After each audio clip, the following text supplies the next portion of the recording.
পবিত্র ঈদুল আজহা। তবে কোরবানির ঈদকে সামনে রেখে পুরোপুরি জমে উঠেছে গোপালগঞ্জের কাশিয়ানী উপজেলার ঐতিহ্যবাহী ভাটিয়াপাড়া গরুর হাট। ঈদের বাকি আরও কিছুদিন, তবে এরই মধ্যে ক্রেতা বিক্রেতাদের পদচারণায় মুখর হয়ে উঠেছে পুরো হাট প্রাঙ্গণ।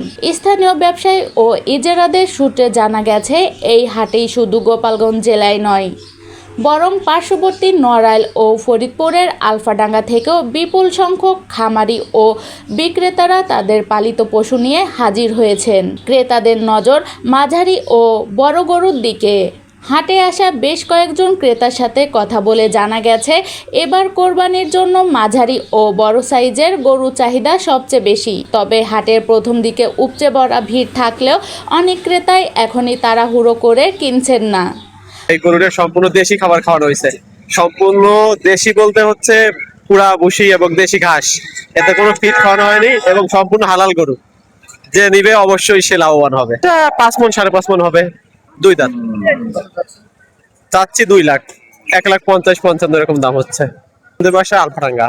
হাটে আসা একজন ক্রেতা জানান, ঈদের তো আরও কিছুদিন বাকি আছে। আজ হাটের সার্বিক পরিস্থিতি এবং গরুর দাম ও মান দেখে যাচ্ছি।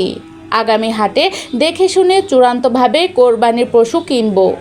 রেকর্ড কেনাবেচার আশা। বিক্রেতারা জানিয়েছেন, হাটে পর্যাপ্ত পশু সরবরাহ রয়েছে। হান্নান সর্দার ভাটিয়াপাড়া হাট থেকে বলছি, পশুরহাট থেকে। এখানে পশুর আমদানি আছে, ছাগলেরও আমদানি আছে, কিন্তু এই ঈদ বৃহস্পতিবারের বিদায় কারো গড়া বা খাবার নাই বিদায় কেউ আগের থেকে কিনতেছে না। কিনা বেচার হার খুবই কম। 2-1টা গরু বিক্রি হচ্ছে আর কয়েকটা খাসি বিক্রি হচ্ছে। মোটামুটি দাম সামঞ্জস্যতাই আছে। এখানে কোনো ধরনের সমস্ত ধরনের শান্তি শৃঙ্খলা বজায় আছে, কোনো ধরনের অশান্তি নাই এবং সুন্দরভাবেই চলতেছে। আসলে আমরা ওই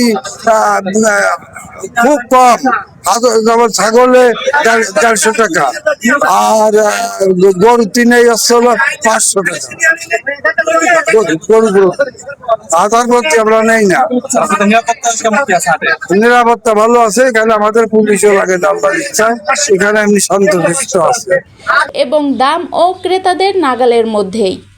বাজার পরিস্থিতি এমন থাকলে এবারও ভাটিয়াপাড়া হাটে বিপুল অঙ্কের ব্যবসা হবে বলে আশা করা হচ্ছে। এই মৌসুম জুড়ে ভাটিয়াপাড়া হাটে আনুমানিক 6 থেকে 7 কোটি টাকার গরু বেচাকেনা হবে। নিরাপত্তার বিষয়ে হাট কর্তৃপক্ষ জানায়, ক্রেতা ও বিক্রেতাদের সুবিধার্থে এবং জালিয়াতি ও অজ্ঞান পার্টির খপ্পর থেকে সবাইকে রক্ষা করতে হাটে কঠোর নিরাপত্তা ব্যবস্থা গ্রহণ করা হয়েছে। দূর দূরান্ত থেকে আসা ব্যাপারীরা যাতে নির্বিঘ্নে পশু কেনাবেচা করতে পারেন সেদিকেও বিশেষ নজর রাখা হচ্ছে।